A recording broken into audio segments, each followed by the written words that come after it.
Hi, I'm Mike Henry, and this is my Procreate 4.3 demo for the piece I call Stacy, Goth Princess. So this is a piece that I did at the last SketchBomb. This was like less than a week ago.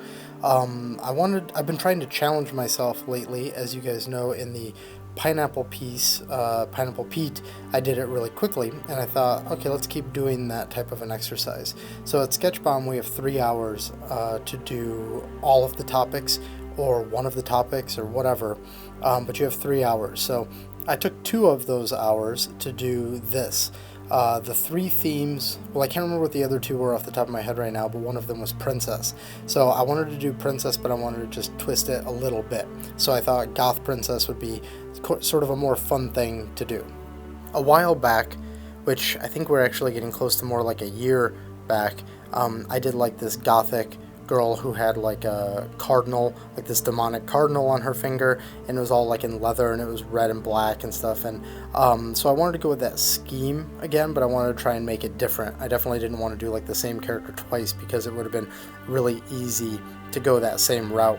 So with this, I still wanted to do sort of the pale skin and the black hair and the black outfit with the red accents, but I wanted to do it in a completely different way. So I tried to keep a little bit of this old school princess thing with the big puffy shoulder sleeve thing, but I want to do like the big hair and just kind of give her a little bit of a princessy vibe, as opposed to the other one, which is more just like some sort of goth chick and kind of like bondage stuff. So I wanted to go with I wanted to emphasize the princess more, but still have the goth in there. So since I knew that I had to do this really quickly, you could see that I did a very rough sketch just to get the vibe, and then I did another rough sketch that was only slightly cleaner, and then it was like, okay, no time, start painting. And one of the things that I've enjoyed the most about the turpentine brush is that its inherent messiness makes it so that I care less about making everything perfect, and I just focus on things like lighting and general shape and just things like that, things where I'm not actually going like, ooh, is that edge perfect, or is that shape as clean as it can be, and so I decided turpentine brush was the way to go, just because it's like a mental trick that I play on myself. So I started going at it, and that's what you see here. Obviously, an event like SketchBomb, usually the idea is that everything is sketchy. It's either done on paper or you bring your iPad like I do and you make it look like it's sketchy just to try and keep with the theme. I thought that sort of messy paints would still be pretty good, since there are people who show up sometimes with watercolors or other methods, and I thought, okay, well, let's just go with something that's also messy paint, and that'll fit with the theme. It'll trick my brain into making sure that I don't overthink everything and sort of over refine everything, and we can just try to focus on doing some sort of a fun illustration as fast as possible. Now, similar to Pineapple Pete, after I put my initial session into this piece, I then took some time later to refine it a little bit. So I will sort of call out when that happens. Something that I found kind of interesting is the tracked time part of the canvas information in Procreate was actually pretty close on this one. I haven't really put in testing to figure out how it's tracking the time, whether or not it takes into account brush strokes or whether it takes into account the fact that you just aren't actually working on it, you're kind of looking away or whatever. Not that it's tracking your eyes, but just that it's tracking like interaction. And this has me clocked at 2 hours and 44 minutes. So if you take into account the fact that I painted for about 2 hours, I then did some adjustments for like 20 to 30 minutes, and then I had to go back in and save out like the video and save out the different not the layers, but the different stages and all that. I mean, 2 hours and 44 minutes is what I had me clocked at, and that's really accurate. So now I'm really curious to go back through and to also continue testing that to see if on like longer pieces where I have to put it down a lot, if it ends up tallying up like a bunch of extra time that just gets accumulated. So here we're just doing the bangs. You can see that all the bangs, including that lock of hair behind her head, are all on the same layer. In fact, if I were really overthinking things and really plotting things out, I probably would have put that lock of hair that goes back behind her head. But again, since the idea here was to just sort of do things, get it done, move forward. I just did it all as one chunk. I still separated that hair that are her bangs and the little locks from the big mass of hair that sort of comes out the back, because I knew that I was just going to want to keep that super simple, and I was planning ahead that I may want to do something with atmosphere to separate that a little bit. Ultimately, I decided to not do anything with atmosphere, so it didn't really matter, but it did matter when I do the shade, the shadow stage. Man, sometimes talking is just really hard for some reason. You can see that I originally had this like eyeball on her gorget or choker, whatever you want to call that thing, but I decided not to do it. I decided not to do it because it was in fact a little on the complicated side, and I didn't want to have to solve it. And I also was thinking to myself that if I do something like that, it's starting to tell a story, and I didn't think about the story behind this piece other than the fact that she was a goth princess, so I can't say that I would have like served that properly. So instead I just went more generic, because then at least I can do something that's visually not interesting but also not basic, where I have to explain a bunch of stuff away. Originally I was going with cold blue eyes, but then I thought that with everything, the just sort of general palette of everything, I thought that yellow would be better, especially with the purple background. I just thought that that would have a nice play, as well as the fact that she is largely warm colors, and I just thought that would work out quite nice. I think that if I were going to, I mean, it's a little stereotypical, but if I was going to plan this character out more and sort of pull back and design the rest of her character, I'd probably go with some sort of a Black Widow-y vibe because of those red streaks. I think it'd be really cool to have those like big puffy princess sleeves, and then have those like red lines go down into metal spider embellishment or something like that. I just think that might be cool. So that could be a fun way to sort of extend the character out and see what the rest of the outfit looks like. In fact, I recently did a Draw This in Your Style, and of course everybody who wanted to participate in the Link Zelda redesign thing is working on that. But I mean, I think it would actually be really fun to see what you guys might do with this character. I'm not going to issue this as a full challenge, because I don't want, yet another challenge to be issued right now, because I think that, it's a bit much. I think I'm already asking a lot of everybody to do what you're doing right now. But if you're interested in sort of embellishing what the rest of this character would look like, expanding and fleshing out the character further, I think that'd be super cool to see. So if anybody has, some time and they want to take that on, I say go for it. I think she could be really cool if the rest of her gets like a really cool treatment. So the stage we're at here is I'm doing my direct light shadow pass with this character, because I was moving quickly. Sometimes when I move quickly, I find that the direct light pass, doing that first over the sort of form shadow pass, is nicer. It sort of gives me, it plants a stake in the ground and gives me something to structure everything, and that's nice to have when you're trying to move really quickly. As for the layer stack on this, I think the easiest way for you guys to see what it is would be to go back when the flats are getting laid down and sort of use that as the basis.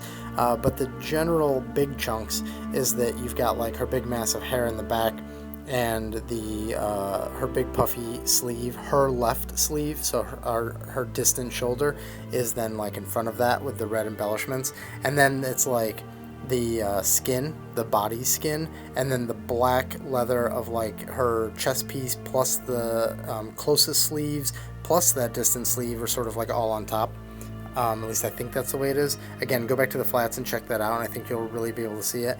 And then on top of all that is her face skin, and then the elements of her face, like her eyes and her lips and stuff, and then on top of that is her bangs. So her bangs are the closest thing to the camera. If you're thinking of it in layers, it's the topmost layer. So again, this shadow layer is all about giving us the dramatic lighting and giving us these just like real big shots that are called. So like if you were going to make this like a color key or like a lighting key. Like if you were to blur this out a little bit, you would still be able to read everything in these big chunks, and you would really get a feel for where the lighting is coming from, which is straight down basically on this one. I thought that straight down matched the vibe of the character. Like, it's slightly ominous, it's slightly heavy, as opposed to something uplit, which could also be ominous, but would be sort of more of like a, I don't know, overly dramatic, like a moment. It's more of a moment, whereas this to me feels more like a general, just heavy downward lighting.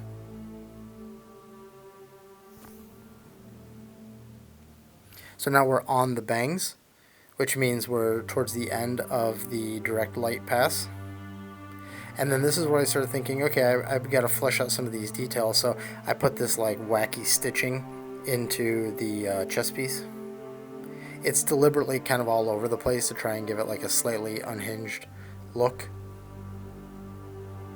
She got this whole outfit at Hot Topic, so she's got to make sure she's got the look down. She's got to look like she's from the catalog.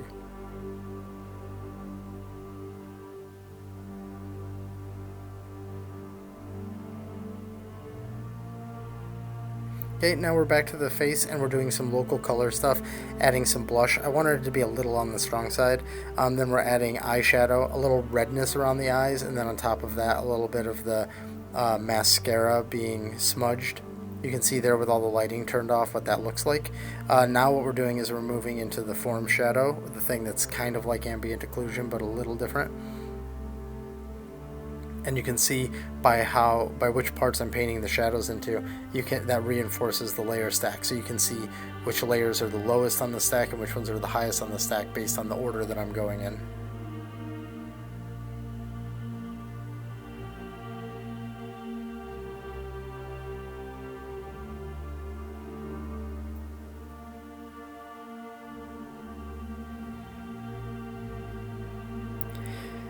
This pass is really just about establishing the shape of everything without that dramatic lighting on it. That way when you layer in that multiplied light, or that multiplied shadow, you still have the details that you're looking for in that base form. For this one, I used the same shadows. I think they're the exact same shadows that I used in the corn dog one. So they're kind of more saturated than some of my other ones in the shadow. In fact, on her face there, because her skin is somewhat close to white, you can see something kind of close to the shadow color that I used, and then that's set to multiply. And then I might adjust the opacity here or there on the layers, but for the most part this is at 100% opacity set to multiply. And now here you can see that I'm turning on the direct shadow, because when I'm getting into things like the structure of the nose, I need to have all the information so that I can really build that correctly.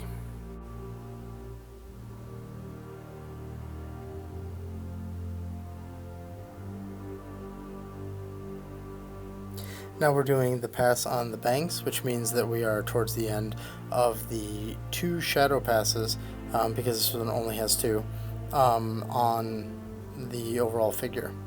Then we start doing the highlights, which you can see here are done with a very, very pale blue that's applied across everything. And I say it's applied across everything. I shouldn't say that. It's not applied across everything. It's applied where I want to sort of just call the attention to. Since this whole thing is about being fast and not being crazy accurate, I was just relying on where do I want to draw the attention. And so that is set to a blue that's just really low in opacity. It's not set to a blue that has any type of layer effect on it. And now we're to the part where I sort of jumping all over the piece, and I'm adding little bits of reflection and bounce and all that kind of stuff. So you'll see me sort of jumping around, adding a little bit to that gem and a little to the metal, and then we'll jump up and we'll do some more bounce on the metal from where the hair is bouncing into those shadows there, and then come down here to where some of the skin is reflecting onto the hair, and the red is reflecting onto the hair, and then the face skin is reflecting onto the bangs. It's just sort of jumping in all over and trying to make sure I'm accounting for that as much as possible.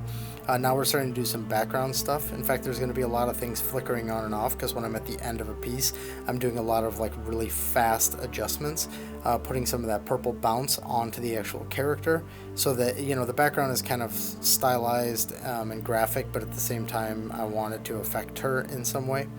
And then we're going to do this harder shine across her bangs to really sell the shape of that, and then warp it a little bit so it fits that curve. And so there we go. What you're looking at here is where I called it quits that night, or yeah, night, it was technically night. That's where I called it quits at SketchBomb and said, okay, this is fine, I'm happy with this for now. Of course, I knew that I was eventually not going to be happy with it, but in 2 hours at an event, sitting at a bar with my 6-year-old next to me who was also drawing and playing Minecraft, I felt like I had achieved something that was okay. But then I put it down and I went and grabbed a beer, and then I came back and I was like, it's not okay. And so I started messing around with it more. I put some of this vignetting on her so that we can bring the attention a little bit more center.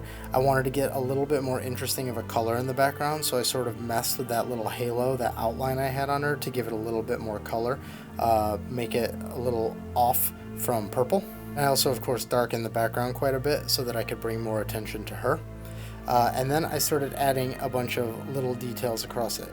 Just little adjustments to make sure that I was cleaning everything up and making it look a little bit more presentable. But this is what distance will get you. It'll allow you to come back to it with fresh eyes and then go up, yep, gotta do that, gotta do that, gotta do that. So I just started going through it and making some additional adjustments, like for instance adding all the piercings on her face, which weren't there before, adding a little bit more glow to the gem. And that's basically it. What you're seeing here now is me saving out all of the different steps, just sort of going through it, making sure that I'm saving out versions of the image, something you've seen like saved on Instagram or what you'll see towards the end here. And now this is me saying, now we're really going to go in and we're going to clean some of this up. We're going to adjust some of the errors that were made. But it's only about 20 minutes of extra work, I think maybe 30 minutes of extra work that I sort of put in at the end. A lot of it is really little and things that I can't even necessarily point out right now. Like you can see on her neck there where you can see a little bit through. Because what we've done now is we've turned all the lighting layers off and we're just dealing with the flats. I'm sort of cleaning up areas like that on the neck. I mean, I'm not doing it right now, as you can see, but I will get to cleaning that up.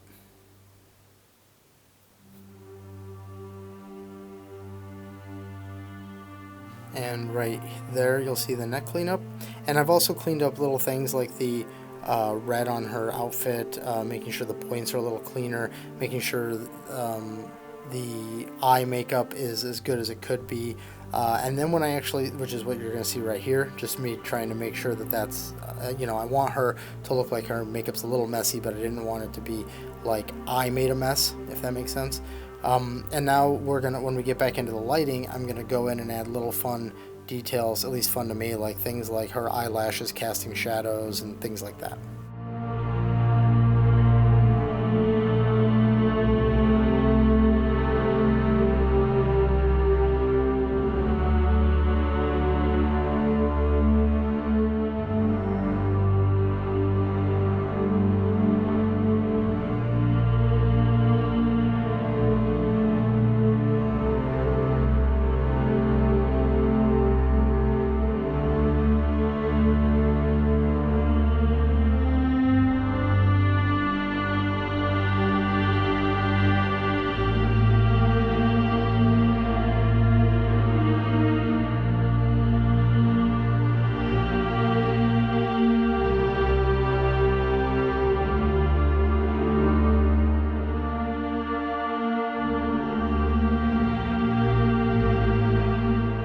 So now when we turn all the layers back on, we see things like the purple's the wrong purple now because I've adjusted the purple away. I need to change the bounce light that's going on there. Just smoothing it all out and also bringing some into the hair and in the background, and then lowering the opacity on that whole thing, bringing the vignette back in, and adding a little bit more detail in the highlights in her hair, getting a little bit more of the blue in that shine than what was in there previously. And rounding out that face a little bit, the shadow just then was rounded out on her sort of like jawline to open the face up a little bit more. And then here at the very end, you're going to see me flicker some layers on and off, and that's me pasting in the old version of it on top of the new version, just so I can validate whether or not I think I've made the right choices, which obviously it flickers super fast. Now here, this is the actual completed version of the image. Now in a second, we'll slow transition to the previous version, the sort of done at SketchBomb kind of version, and then to the current version again. So this was the version that I sort of ended on, and then I added in like all the extra details and the piercings and the cleanup and the lighting adjustments, and that's what you see right there. So for a second here, let's go back and look at the different stages, which are obviously saved retroactively, so they're not linear. This was the rough sketch that I did at the very beginning. This was the cleaned up sketch, although still quite rough because I needed to just move on to the coloring. These are the flats, which are pretty just straightforward, just flatting it with the lines still turned on. Now here's with the form shadow turned on, and then here's with the direct light shadow turned on top of that, just so you can see the impact of these individual layers. And now here's the lighting, which is that blue light that I put on everything. And then here is with every other effect all turned on with the bounce light and all of that stuff. And once again, here is the final piece, just so you can see it one more time where we ended up. So thanks for watching. I hope you enjoyed the video. If you are enjoying these and you're getting something out of them, please consider liking and subscribing. Please consider leaving a comment and just sort of let me know how these are working out for you, if you're getting something out of them, and maybe something that you'd like to see in the future. And if you're looking for me on the internet, these are the places where you can find me.